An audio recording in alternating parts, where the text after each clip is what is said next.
Tashdile and welcome to Tibet This Week.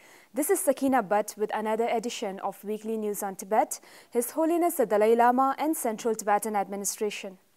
Let's look at the headlines first. His Holiness the Dalai Lama leaves for a 4-day Delhi visit to attend the global launch of social, emotional and ethical learning.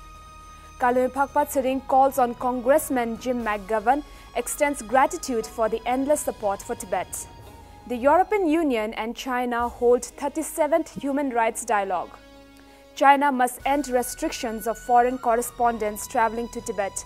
Journalists Association in Beijing. His Holiness the Dalai Lama left Dharamshala for a 4-day Delhi visit on Tuesday this week.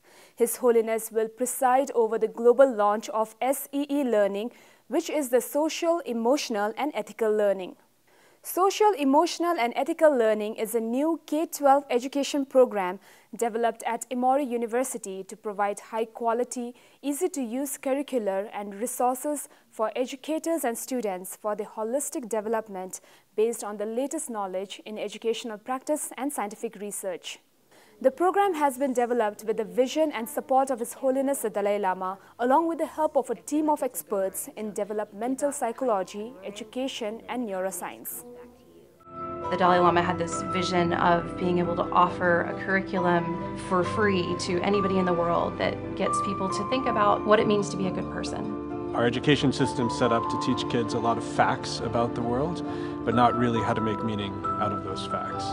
The collaboration between His Holiness the Dalai Lama and Emory University led us to undertaking this new program called SEE Learning, Social, Emotional and Ethical Learning. SEE Learning is many different initiatives in education together for the first time. Social and emotional learning, compassion and ethics, attention training, trauma and resiliency skills. You put all of it together and then you put in some really hands-on activities that get kids excited. Kalui Phakpa Tsering of the Security Department, Central Tibetan Administration, met with Honorable Congressman Jim McGovern in Washington, D.C. on Monday this week. Kalui Phakpa Tsering described the symposium organized by the Chinese scholars, highlighting His Holiness's success in 60 years of exile and his productive outcome to Mr. McGovern. He then thanked Mr. McGovern for his endless support to Tibet and taking the initiative to introduce reciprocal access to Tibet in the House of Representatives. This new law has tremendously encouraged Tibetans inside and outside Tibet. Kalui Phakpa Tsering also met with the Special Coordinator's Office on Tibet in the State Department.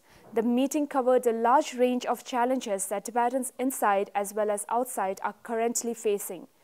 He once again expressed his gratitude that Tibetans have toward the American government as well as the Indian government for their continued support to Tibet during such critical time.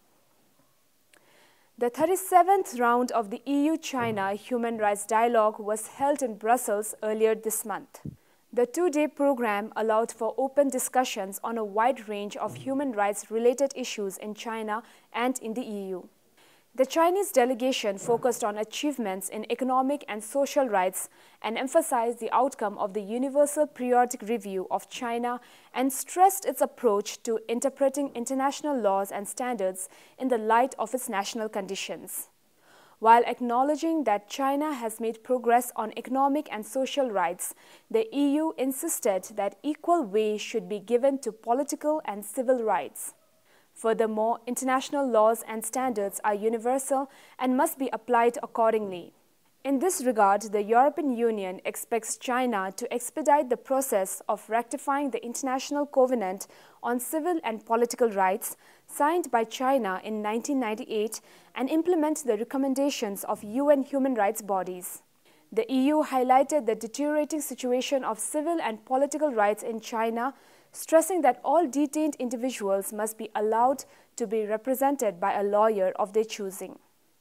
The People's Republic of China State Council Information Office issued a white paper document rife with delusory claims of liberating Tibetan people and ensuring their rights in all matters as the masters of the nation and society. While inside China, the PRC's propaganda-fueled disinformation works seamlessly. Days after the white paper release, an association of 204 foreign journalists in Beijing published a Tibet position report urging the Chinese government to end its heavy-handed restrictions imposed on Tibetan Autonomous Region and Tibetan inhabited areas. The report found Chinese authorities responsible for limiting reports in Tar and Tibetan regions through stringent government restrictions and other forms of pressure, including intimidation and harassment of sources and constant surveillance of journalists in the Tar and other Tibetan inhabited areas. Issuing an immediate call to grant unfettered access to Tibet Autonomous Region and all Tibetan inhabited regions, the FCCC urged the Chinese government to eliminate restrictions of foreign correspondents traveling to Tibet by 2021, approve all reporting trip applications in the meantime, and cease intimidation of Tibetan sources. This is the end for this week's bulletin of Tibet This Week. See you next time and have a great weekend.